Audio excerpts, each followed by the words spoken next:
Hello friends, तो आज की वीडियो लेक्चर्स में मैं आपको सिखाने वाला हूं गुणनखंड। तो आइए ध्यान से वीडियो को लाइक कीजिए, चैनल को सब्सक्राइब कीजिए और समझने का प्रयास कीजिए। तो आइए यहाँ पे जैसे कि कक्षा 10वीं का 2.2 का कौन से चैप्टर का 2.2 का दूसरा सवाल है।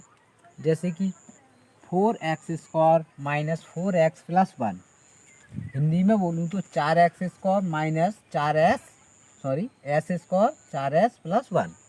अब इसका हमें क्या करना है, गुणनखंड। क्या करना है दोस्तों, गुणनखंड।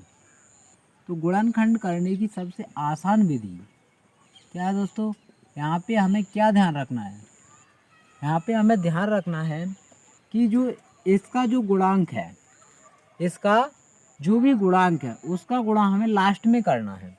तो हम 4 का गुणा 1 में करेंगे तो कितना आएगा, 4 एकम 4। तो यहाँ पे 4 1 जा 4। तो यहाँ पे 1 का मतलब हो गया दोस्तों 4। क्या हो गया, 1 का मतलब 4 हो गया। क्या हो गया, 4 हो गया, क्योंकि 4 का जब हम 1 में गुणा करेंगे तो 4 आ जाएगा। ये पहला स्टेप हो गया। दूसरे स्टेप में हम क्या करेंगे कि अब हमें यहाँ पे 1 को ध्यान ना रखते हुए 1 लिखेंगे भले ही, लेकिन हमको ध्यान में क्या रखना है, 4 का गुणांक 4, एस का गुणांक 4 है और 4 का गुणा हमने 1 में किया तो यहाँ पे 4 एकम 4 आ गया। कितना आ गया दोस्तों, यहाँ पे 4 आ गया। तो हमें जो 4 है, जो 4 है, इसको ध्यान में रखते हुए हमें ये ज्ञात करना है कि ऐसी संख्या हमें सोचना है, ऐसा दिमाग लगाना है कि गुणा करने पर 4 आ जाए और जोड़ने या घटाने पर भी 4 ही आ जाए। तो दोस्तों इसका पता लगाने का सबसे बेस्ट आइडिया है कि इस 4 के हम गुणनखंड कर लेंगे।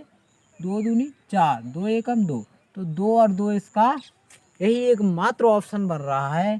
तो इसका ऑप्शन क्या हो जाएगा, इसका ऑप्शन हो जाएगा, हम दिमाग लगाएंगे कि यहाँ पे -2 और -2 को यदि जोड़ दिया जाए तो माइनस का 4 हो जाएगा।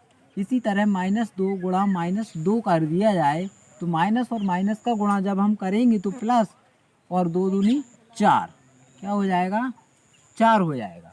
तो यहाँ पे माइनस का 4 चाहिए था हमें जोड़ने पर या घटाने पर, तो हमारा आ गया। और यहाँ पे हमें प्लस का 4 चाहिए था तो ए भी आ गया। उसी ऑप्शन से -2 और -2 वाले ऑप्शन से ए भी हल हो गया और ए भी, यानी कि हमारा सही गुणनखंड होगा वो होगा -2 और -2। तो अब हम इसको आगे किस, ये मैंने आपको समझाया दोस्तों। यदि आप वाकई में कुछ सीखना चाहते हैं, समझना चाहते हैं, तो आपको एक काम करना है। वो काम क्या है, वो काम ये है कि आपको वीडियो को बिना रोके हुए, बिना स्किप किए हुए, बिना आगे निकाले हुए आपको क्या करना पड़ेगा, वीडियो को फुल वॉच करना पड़ेगा। फुल वॉच का मतलब वीडियो को पूरा पूरा देखना ही पड़ेगा, तभी आप सीख पाएंगे। यदि आप अच्छे से वीडियो को पूरा देखते हैं तो मैं आपको इतना विश्वास दिलाता हूं कि आप वाकई में कुछ सीख पाएंगे। और फिर भी यदि आपको कुछ समझ ना आए तो कमेंट्स बॉक्स आपके लिए है। कमेंट बॉक्स में आप कमेंट्स कीजिए और जिससे हमें पता चले आपको समझ आ रहा है अथवा नहीं, जिससे कि हम अगले लेक्चर्स में और भी अच्छे से चीज़ों को एक्सप्लेन करें, मतलब बता सके, समझा सके। ठीक है, तो आइए, इतना आपको समझ में आ गया होगा। अब क्या कुछ करता हूँ मैं आगे, तो यहाँ पे इसका 4 का गुणा 1 में किया तो 4 आ गया। तो यहाँ पे हमें ध्यान रखना है कि गुणा करने पर 4 और जोड़ने या घटाने पर 4, ऐसी संख्या हमें सोचना है। तो हमने सोच ली है वो संख्याएं हमारी,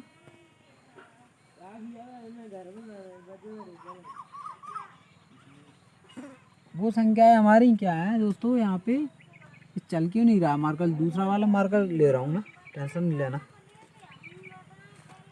देखिए, तो यहाँ पे क्या हो जाएगा, 4s², यहाँ पे इसका क्या कर देंगे हम, 2 और 2 4, 2 प्लस 2 कर देंगे इसमें, और यहाँ पे 1 कर देंगे। ऐसा क्यों किया, ऐसा इसलिए किया, जब हम माइनस का गुणा करेंगे इसमें तो ये दोनों माइनस के हो जाएंगे और माइनस माइनस का 4 हो जाएगा, और उसी का हम जब गुणा करेंगे तो वो 4 हो जाएगा, क्योंकि यहाँ पे 1 है लेकिन यहाँ पे एक्चुअल में हमें 4 देखना है, क्योंकि यहाँ पे इसका गुणांक आगे क्या है 4 है दोस्तों। अब देखिए यहाँ पे हम क्या करेंगे, 4s² माइनस का इसमें करेंगे तो -2 और s का गुणा करेंगे 2 का गुणा s में करेंगे तो 2s यानी कि 2s। इसी प्रकार माइनस का प्लस में करेंगे तो माइनस, इसके बाद 2 का s में करेंगे तो 2s, इसके बाद +1। इसके बाद हमें आगे करना है। तो आगे हमें क्या करना है, हमें आगे देखना है कि इसमें कॉमन क्या आ रहा है, इन पदों में कॉमन क्या आ रहा है। कॉमन का मतलब होता है फ्रेंड्स, स्टूडेंट्स, यहाँ पे कॉमन का मतलब होता है ऐसी चीज़, हमें ऐसी चीज़ देखना है, मतलब हमें वो संख्या या वो नंबर देखना है या वो संकेत देखना है जो दोनों में हो। कॉमन का मतलब होता है एक ही चीज़ दोनों में ही हो, इस पद में भी हो, ये अलग पद है। जो प्लस माइनस इसमें जो दर्शाते हैं वो अलग अलग पद को दर्शाते हैं, क्योंकि ये चैप्टर है जो बहुपद चैप्टर है, पॉलीमिनियम चैप्टर है।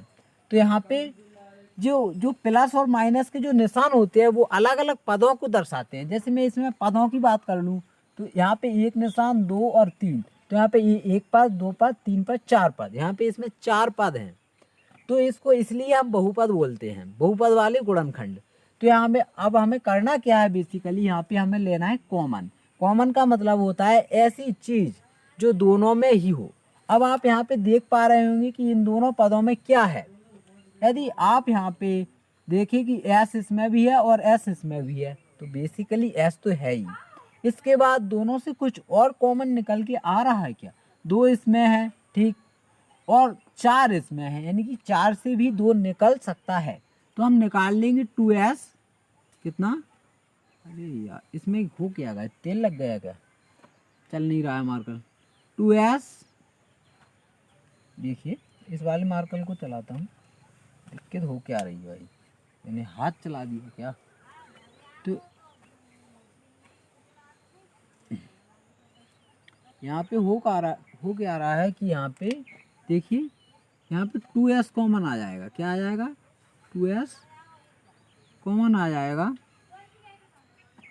और 2s कॉमन लेने के बाद यहाँ पे बचेगा क्या, बेसिकली 2s, जैसे कि यहाँ पे 2s कॉमन ले लिया तो यहाँ पे बचेगा क्या, यहाँ पे 2s बच जाएगा -1। ये कैसे हुआ, यदि ये कैसे हुआ मैं अभी आपको समझा रहा हूँ। यहाँ से क्या हो जाएगा, यहाँ से हम -1 कॉमन ले लेंगे तो यहाँ पे 2s -1 बच जाएगा। कैसे बचा ये, देखिए जब हमने यहाँ से 2s और 2s कॉमन ले लिया तो यहाँ पे s से s कैंसिल हो जाएगा, 2 का भाग 4 में देंगे तो 2, और एक s से एक x कैंसिल हो जाएगा तो 2s। अब 2s से 2s कैंसिल हो जाएगा तो बचा 1। अब इसी तरह हम यहाँ पे -1 ले लेंगे। हमें ये ध्यान रखना है जो हमारा जो पद आ गया है हमें इसी पद को लाना है। यदि ये पद हमारा, ये वाला पद और ये वाला पद दोनों एक ही आ जाते हैं तो समझ जाइए कि हमारा गुणनखंड सही है। यदि ये दोनों पद एक जैसे नहीं आते हैं तो आप समझ जाइए कि आपने कहीं ना कहीं मिस्टेक्स की है, कहीं ना कहीं गलतियाँ की हैं। तो यहाँ पे ये मेरा बन गया। अब यहाँ पे क्या करेंगे, -1 कॉमन क्यों लिया, क्योंकि जब हम माइनस का भाग देंगे माइनस में तो ये कट जाएगा, तो ये प्लस का 2s आ जाएगा। अब यहाँ पे माइनस का प्लस में देंगे तो माइनस आ जाएगा, और 1 का भाग 1 में देंगे तो 1 ही आ जाएगा। इतना आप समझ गए हो तो वीडियो को लाइक ज़रूर कर दे और अपने दोस्तों तक शेयर कर दे, ताकि आपका भला होने के साथ साथ उनका भी भला हो जाए। अब इसमें क्या करते हैं, ये वाला पद और ये वाला पद कॉमन ही है तो इसको छोड़ देंगे या पहले लिख लेंगे। तो इसमें आया क्या 2s, तो यहाँ पे लिखेंगे 2s -1, ये वाला 1। इसके बाद ये दोनों पद एक ही है तो इसको एक बार लिख लेंगे 2s -1। इस तरीके से इस गुणनखंड, इस बहुपद के ये 2 गुणनखंड हो गए, क्या हो गए, गुणनखंड हो गए। मतलब जो ये बहुपद दिया है आपको 4s² -4s + 1, गुणनखंड कीजिए। मतलब इसके क्या करना है, गुणनखंड। गुणनखंड का मतलब होता है दोस्तों, इसको 2 बराबर हिस्सों में, मतलब 2 बराबर नहीं कह सकते हम, 2 अलग अलग हिस्सों में तोड़ना। मतलब इसको किन्हीं 2 ऐसे हिस्सों में तोड़ दीजिए कि जिनका गुणा करने पर फिर से वही बहुपद बन जाए। तो इस बहुपद के दो गुणनखंड मतलब इसके दो अलग अलग भाग ये हैं, इनका जब हम गुणा करेंगे तो फिर से यही हमारा बहुपद क्रिएट हो जाएगा। मतलब किसी चीज़ को बांटना, गुणनखंड का मतलब बेसिकली होता है किसी चीज़ को अलग अलग करना, सेपरेट करना, है ना। तो अब ये हो गया, यदि इतना हो गया इसको कहते हैं गुणनखंड। अब यदि इसके मान ज्ञात करना हो हमें तो हम यहाँ पे मानेंगे यदि 2s - 1 बराबर 0, इसी प्रकार 2s - 1 बराबर 0, तो हम इसे लिख सकते हैं s बराबर 1/2। s बराबर 1/2 कैसे लिख सकते हैं, क्योंकि यहाँ पे मैं आपको समझा के बताता हूँ। देखिए यहाँ पे क्या है हमारा, ये कैसे आ गया, देखिए ये कैसे आ गया। मैं आपको बेसिकली बिल्कुल सिंपल तरीके से एक्सप्लेन कर रहा हूँ, क्योंकि जिन लोगों को आता नहीं है उनको भी तो सिखाना है भाई। जिन लोगों को बिल्कुल भी नहीं आता उनको भी तो सिखाना है। बात तो वो है जो सीखने वालों को क्या सिखाए, जिसको आता नहीं है उसको भी सिखा दिया जाए, उसको कहते हैं कुछ क्वालिटी, है ना। तो यहाँ पे देखिए 2s - 1 बराबर 0 है, तो इसका हम पक्षांतर कर देंगे तो क्या हो जाएगा, बराबर 1। माइनस का है तो इधर प्लस का हो जाएगा। इसी प्रकार इसका सेम ही है दोस्तों। तो यहाँ पे s बराबर 1 जो गुणा में है वो कहाँ चले जाएगा, भाग में। ये इसके मैथ के थोड़े से नियम होते हैं जो आपको बेसिकली मतलब ये बेसिक नियम है, तो आपको इन्हें थोड़ा सा याद रखना पड़ेगा दोस्तों। तो यहाँ पे इसी प्रकार ये है तो इसी प्रकार इसका भी होगा 2s बराबर 1, तो यहाँ पे s बराबर 1/2 ये इसके मान हो जाएंगे। इसको अल्फा का मान मान लेंगे, इसको बीटा का मान मान लेंगे। यदि क्वेश्चन और आगे करना है तो ठीक है, इसके दोनों ही क्या हो गए, इसको हम अल्फा का मान मान सकते हैं, इसको बीटा का मान मान सकते हैं, ठीक है। तो यहाँ पे एक ये हमारा क्या हो गया, बहुपद हो गया। यदि आप फिर भी वीडियो और भी देखना चाहते हैं तो मैं नेक्स्ट सवाल आपको बताने जा रहा हूँ। तो मैं अकेला ही वीडियो शूट कर रहा हूँ, तो मैं चेक कर लूँ वीडियो कैसा आ रहा है दोस्तों। यहाँ पे चलो ठीक ठाक आ रहा है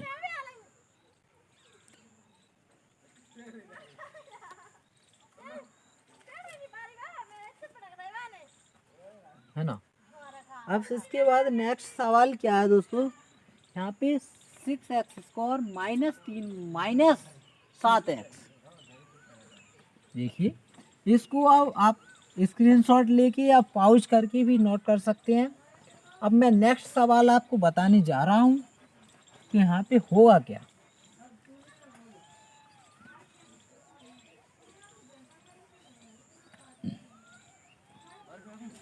यहाँ पे अब नेक्स्ट सवाल है 6x² -3 -7x।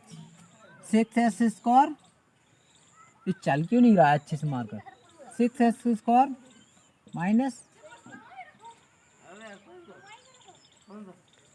बेसिकली इसमें देखो 6x²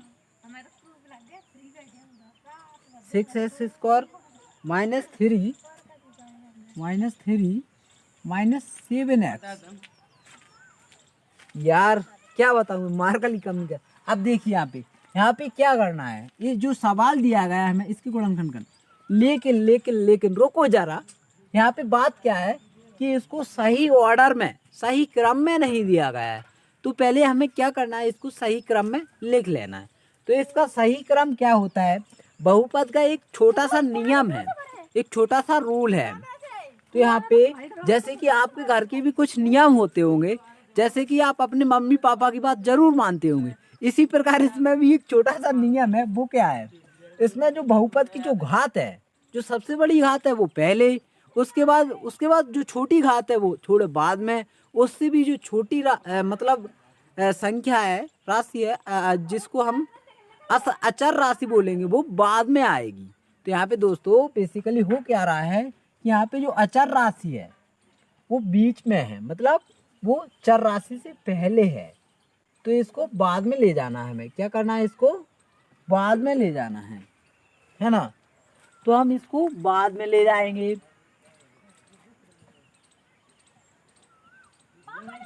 तो हम इसको बाद में ले जाएंगे, बाद में ले जाएंगे तो इसको हम एक्स स्क्वायर माइनस 7x-3 ऐसा हमारा सही सवाल हो जाएगा, है ना। तो यहाँ पे हम क्या करेंगे कि इसको 6x स्क्वायर माइनस 7x-3 लिख लेंगे। अब ये हमारा क्या हुआ है, सवाल कैंसिल आउट हो गया, मतलब ये हमें सवाल गलत दिया गया था। हमें इसको पहले राइट करना है, उसके बाद इसको सॉल्व करना है, हल करना है। अब करेंगे हम। अब यहाँ पे हमने सबसे पहले आपको नियम क्या बताया है कि जो बड़ी घात का जो संख्या ये दी गई है ना, इसका जो गुणांक है, इसका जो बड़ी घातांक का जो गुणांक है उसका हम लास्ट में गुणा करते हैं। पहले क्या करते हैं, लास्ट में गुणा करते हैं, मतलब उसकी अचर राशि में गुणा करते हैं। तो यहाँ पे हम करेंगे 6 का गुणा जब हम बेसिकली 3 में कर देंगे तो 6 तिया 18, इंग्लिश में बोले तो 6 3 जा 18, है ना। तो यहाँ पे हमें 3 ना समझ करके इसको क्या समझना है दोस्तों, इसको 3 ना मन में लेकर के इसको हमें मन में कितना करना है, 18। 6 का गुणा हम 3 में करेंगे तो 18, ये हमारा मन में 18 आ गया। अब हमें क्या करना है कि हमें ऐसी संख्या सोचना है कि गुणा करने पर 18 और जोड़ने या घटाने पर 7 आ जाए। तो लगाओ दिमाग, तो कितना आएगा, क्या हो रहा है यहाँ पे कि 6 तिया 18 और 6 और 3 9, 6 में से 3 गया, कितना बचा, कितना बचा 3, तो नहीं आ रहा है। यहाँ पे 7 लाना है हमें जोड़ने या घटाने पर और गुणा करने पर 18, ऐसी संख्या हमको सोचना है। यदि आपको इस तरीके से मुझे आ रही है संख्या, लेकिन मैं अभी जानबूझ के ऐसा कर रहा था क्योंकि यहाँ पे आपको मुझे सिखाना है भाई, मेरे करने से कुछ नहीं होगा, मेरे करने से कुछ नहीं होगा, आपको सिखाना है ना। तो जो कर ना सके उसको ही सिखाना एक्चुअल में टीचिंग कहते हैं। तो यहाँ पे 18 जो है, तो 18 के हम बेसिकली गुणनखंड करेंगे, तो नाम 18 3 त्रिके 9 3 एकम 3। अब हमें इसी से इन तीनों संख्याओं से ऐसी संख्या मिल जाएगी कि जोड़ने पर 7 और गुणा करने पर 18 आ जाएगा। देखो जरा,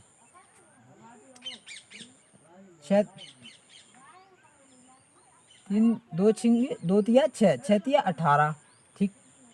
लेकिन यहाँ पे हम 3 और 2 5, है ना। क्या करें,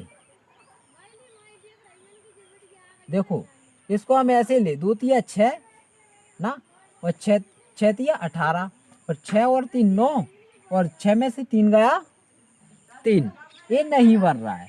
तो ये कैसे बन जाएगा, ये ऐसे बन सकता है हमारा दोस्तों। यहाँ पे हम कर लेंगे 3 त्रिके 9, ठीक, समझने की कोशिश करना, 3 त्रिके 9, है ना, और 2 ये बचा है, 9 दूनी 18, तो ये हमारा 9 हो गया, और 2 ये बचा, यानी कि 9 में से 2 गया 7, 9 में से 2 गया 7, और 9 दूनी 18, बेसिकली ये बन गया, है ना।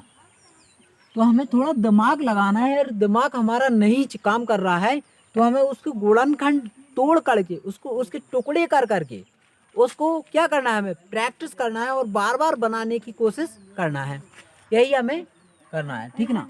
तो यहाँ पे क्या करेंगे हम, यहाँ पे हमें 18 सोच लिया, 9 दूनी 18 और 9 में से 2 गया 7, इस तरीके से आपने भी सोच लिया होगा। आपको प्रैक्टिस करना है, आप जब प्रैक्टिस करते रहेंगे तो आप जब एग्जाम देने जाएंगे तो आपको इतना टाइम नहीं लगेगा, क्योंकि करत करत अभ्यास के जड़ मत होत सुजान, और रसरी आवत जात से सिल पर परत निशान। कहते हैं ना, एक छोटी सी रस्सी से भी कठोर सिल पर यानी कि पत्थर पर निशान बन जाते हैं, उसी प्रकार आपको भी प्रैक्टिस करने की ज़रूरत है। तो यहाँ पे हम अब करेंगे सवाल 6x स्क्वायर, है ना, 6x स्क्वायर। यहाँ पे क्या करेंगे हम, माइनस 9 माइनस 2, यानी कि 9 में से 2 जाएगा तो 7 आ जाएगा, और 9 दूनी 18। यहाँ पे 3 है, लेकिन हमें क्या, यहाँ पे 3 है लेकिन हमें दिमाग में क्या रखना है कि यहाँ पे 18 है, क्योंकि हमें यहाँ पर इसका गुणा हमने पहले ही कर लिया था। अब इसको करेंगे सॉल्व। 6x² माइनस 9 का 9, x का गुणा करेंगे 9x, माइनस का माइनस में करेंगे प्लस 2x, है ना, -3। इतना करने के बाद दोस्तों आप वीडियो को पूरा देखें, वीडियो को रोक रोक कर या स्पीड कर करके ना देखें, क्योंकि इससे आपको कुछ सीखने को नहीं मिलेगा। यदि आप पूरा वीडियो देखेंगे तो आपको सीखने को मिल सकता है इस वीडियो से, है ना। अब यहाँ पे आपको क्या करना है कि, और यदि आप ऐसी वीडियो और भी ज़्यादा चाहते हैं, मतलब और भी ज़्यादा वीडियो ऐसे ही चाहते हैं, तो आपको कमेंट्स क्या करना है, दिल मांगे मोर। मोर का मतलब यहाँ पे राष्ट्रीय पक्षी मोर नहीं, अरे मोर का यहाँ पे मैंने इंग्लिश वर्ड यूज कर दिया, मोर। मोर मीन्स ज़्यादा, ऐसे ही और भी ज़्यादा वीडियो हमको चाहिए, इसका मतलब ये हुआ। तो आपको कमेंट करना है दिल मांगे मोर, है ना। अब यहाँ पे हम आगे की ओर बढ़ेंगे और यहाँ पे हम देखेंगे बेसिकली इस बहुपद से कि क्या कॉमन आ रहा है। तो हम देखेंगे कि एक्स इसमें भी है, एक्स इसमें भी है ना। मतलब हम अपने दो दोस्तों की शादी में गए तो वहाँ पे हम देखेंगे कि हमें किस पंगत में एक ही चीज़ मिली। जैसे हम वहाँ गए तो जैसे हम सतीश भैया की शादी में गए तो वहाँ पे भी रसगुल्ले मिले, और क्या मिला, जलेबी, या मान लो वो मिला हमको बालूशाही। और हम एक जगह और गए दीपक भैया की शादी में, तो वहाँ पे हमें क्या मिला, रसगुल्ले तो मिले लेकिन बालूशाही नहीं मिले। तो कॉमन का मतलब जो चीज़ दोनों जगह मिल जाए उसको कॉमन कहते हैं। उससे वहाँ से हम कॉमन निकाल लेंगे। तो यहाँ पे हमें दोनों ही भाइयों की या दोस्तों की शादी में क्या मिला था दोस्तों, रसगुल्ले। तो यहाँ पे कॉमन क्या कहलाएगा, रसगुल्ले। जो चीज़ दोनों जगह मिल जाए उसको कॉमन कहते हैं, है ना। तो यहाँ पे एक्स भी मिल गया, यहाँ पे भी एक्स मिल गया, तो इसमें एक्स कॉमन तो है ही, लेकिन हमें दिमाग लगाना है कि हम 6 और 9 में से क्या निकाल सकते हैं, क्या निकाल सकते हैं। तो इसका निकालने का तरीका क्या है। वहाँ पे तो रसगुल्ले थे तो हमने बेसिकली देख लिया कि रसगुल्ले हैं दोनों ही पंगतों में, लेकिन हमें यहाँ पे 6 और 3 का मतलब क्या हुआ, 6 और 3 का मतलब ये हुआ कि हमारी दोनों संख्याएं किस संख्या से डिवाइड हो रही हैं, वही संख्या हमारी दोनों में कॉमन हो जाएगी। तो यहाँ पे हम देखेंगे कि 2 से 6 डिवाइड हो रहा है, लेकिन 2 से पूरा 9 डिवाइड नहीं हो रहा है। तो यहाँ पे 2 कॉमन नहीं है। यहाँ पे 3 से 6 डिवाइड हो रहा है पूरा, और 3 से 9 भी हो रहा है। तो हमारा कॉमन क्या हो जाएगा, 3 भी कॉमन हो जाएगा। ऐसी संख्या जिसका दोनों ही संख्याओं में पूर्णतः भाग चला जाए, पूर्णतः विभाजित हो जाए, वह संख्या हम कॉमन निकाल लेंगे। तो यहाँ से हमने क्या निकाल लिया, 3 निकाल लिया दोस्तों। 3 निकालने के बाद यहाँ से हमें रसगुल्ले तो दिख ही रहे हैं, एक्स। तो यहाँ पे एक्स भी कॉमन हो जाएगा, तो यहाँ पे 3x हो जाएगा। 3x हमारा कॉमन आ गया, है ना। अब इसके बाद हम कोष्ठक लगाएंगे और इसके बाद करेंगे क्या, x से एक x कैंसिल हो जाएगा, 3 का भाग 6 में देंगे, 3 दूनी 6, 2, और एक x से x कैंसिल हो जाएगा, तो यहाँ पे x बचेगा, है ना। तो यहाँ पे हमारा 2x बच गया। इसके बाद हम माइनस का निशान लगा देंगे। इसके बाद क्या करेंगे, हम 3 का भाग 9 में देंगे, तो 3 त्रिके 9, या 3 3 जा 9, है ना, 3 बार। अब देखो x का भाग x में दे देंगे तो कैंसिल आउट हो जाएगा। तो यहाँ पे हमारा बच गया 2x - 3। अब यहाँ पे हमें ध्यान क्या रखना है, हमें जो पद है ना 2x - 3, वही पद यहाँ पे भी लाना है। यदि हमारा ये नहीं आ पा रहा है तो हमने कहीं ना कहीं मिस्टेक्स की है, गलती की है। उस गलती को देखना है, सुधारना है, और अभी से पकड़ना है एग्जाम के लिए। एग्जाम में आपको इन ऐसे सवालों को, इन ऐसे लड्डू सवालों को मार गिराना है, फोड़ देना है ना। अब यहाँ पे क्या करना है हमें कि हम यहाँ पे 2x - 3 हमें यहाँ पे बचाना है दूसरी बहुपद में। तो यहाँ पे 2x - 3 हमें दिख रहा है बेसिकली।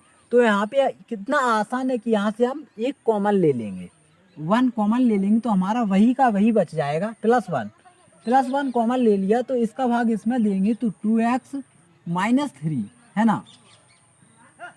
2x माइनस 3 आ जाएगा। अब यहाँ पे 3x ये वाला, यहाँ पे +1 ये वाला है ना, इसको लिख लेंगे। अब जो दोनों ही एक ही है, मतलब दोनों बहुपद एक जैसे हैं, मतलब क्या है दोस्तों, कॉमन है। ये भी वही है, ये भी वही है, कॉमन है। तो इसको एक बार लिख लेंगे, क्या कर लेंगे, एक बार लिख लेंगे है ना, ठीक है। तो इस सवाल के ये क्या हो गए दोस्तों, इस बहुपद के ये क्या हो गए, गुणनखंड हो गए। पहला गुणनखंड, ये गुणनखंड होगा 3x + 1 और दूसरा गुणनखंड होगा 2x माइनस 3। अब दोस्तों यहाँ पे चाहे मैं इसको पहले लिख देता, इसको बाद में लिख देता, या आप इसको पहले लिख लूँ, इसको बाद में लिख लूँ, तो इससे कोई फर्क नहीं पड़ता। मतलब गुणनखंड आपके ये आना चाहिए, मतलब ये आगे और पीछे हो जाने से कोई फर्क नहीं पड़ता। तो ये तो हो गई आपकी गुणनखंड की बात। यदि इसका मान निकालना हो, क्या निकालना हो दोस्तों, इसका आपको मान निकालना हो, तो यहाँ पे आप मानेंगे यदि 3x + 1 बराबर 0, ऐसे ही 2x माइनस 3 बराबर 0, तो यहाँ पे आपका 3x ये को साइड ले जाएंगे, पक्षांतर तो आप जानते होंगे, बराबर के इधर से उधर ले जाना या उधर से इधर लाना क्या होता है, बराबर के = के दाएं से बाएं ले जाना या बाएं से दाएं लाना, राइट से लेफ्ट या लेफ्ट से राइट लाना, क्या हो जाएगा दोस्तों, उसको हम क्या बोलते हैं, पक्षांतर। तो यहाँ पे इसके क्या होते हैं, निशान चेंज होता है, -1। इसी तरह इसकी भी हो जाएगा 2x माइनस 3 है तो यहाँ पे 3 हो जाएगा। यहाँ पे x जो गुणांक में है वो कहाँ चला जाएगा, गुणा में, वो भाग में चला जाएगा, डिवाइड में चला जाएगा, मल्टीप्लाई का डिवाइड में चला जाता है। तो यहाँ पे इसको मान लीजिए अल्फा का मान मान लिया, इसको बीटा का मान लिया। ऐसा आपको ये अल्फा, इसको हम अल्फा का मान सकते हैं, इसको बीटा का। ऐसे आपको कक्षा 10 में, कक्षा 9 में देखने को मिलते हैं और ये NCERT बुक में देखने को मिलते हैं, जो कि अब सभी बोर्ड स्टेट की बुक में आपको ये सवाल देखने को मिल जाएंगे। तो आप किसी भी बोर्ड से हो, कहीं से भी वीडियो को, लेक्चर्स को देख रहे हो, मतलब इनको करना आपको सीखना है और सीख जाएंगे। आप मेरे साथ बने रहेंगे तो मैं गारंटी देता हूँ आपको सिखाकर ही मानूंगा। यदि मैंने आपको नहीं सिखा पाया तो मेरा पढ़ाने का मकसद ही क्या है, कुछ नहीं, फालतू लगाऊं मैं। मेरा मकसद है आपको सिखाना और उन लोगों को भी सिखाना जिनको बिल्कुल भी समझ नहीं आता। एक टीचर का काम क्या होता है, एक टीचर का काम होता है टीचिंग करना। टीचिंग का मतलब ही क्या है, सिखाना। जो चीज़ किसी को समझ में नहीं आ रही है उसको भी समझाना टीचिंग कहलाता है दोस्तों। तो इस वीडियो को लाइक, शेयर एंड सब्सक्राइब, और आप देख रहे हैं, आपको वीडियो पसंद आ रही है तो लाइक कीजिए। और यदि आपके कोई दोस्त परेशान है, उनको भी कुछ समझ नहीं आ रहा है, तो उनको शेयर कर दीजिए, क्योंकि आपका भला होने के साथ साथ उनका भी भला हो जाएगा, उनका भला होने के साथ साथ मेरा भी भला हो जाएगा। और आपको घृणा नहीं करना है, आपको शेयर कर देना है, क्योंकि ज्ञान को बांटने से ही बढ़ता है ना। Thanks for watching this video, like, share and subscribe. Hello bye bye, मिलते हैं अगली बार, बाय बाय।